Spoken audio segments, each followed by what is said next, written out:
പൊള്ളുന്ന നോവിനാലുള്ളം കരയുന്നു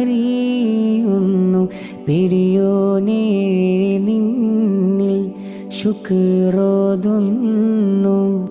കനിവിൻ തുള്ളിക്കായെന്നും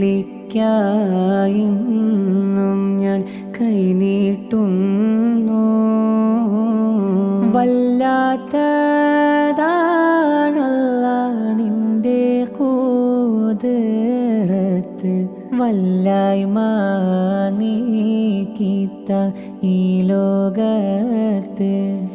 എൻ കൊതി തീർത്ത് ഹിദായത്തിൽ എന്നെ ചേർക്ക്. എല്ലാം പാടേത്തുള്ള ഖല്ലാഖുടയോനെ, എല്ലാവർക്കും കാരു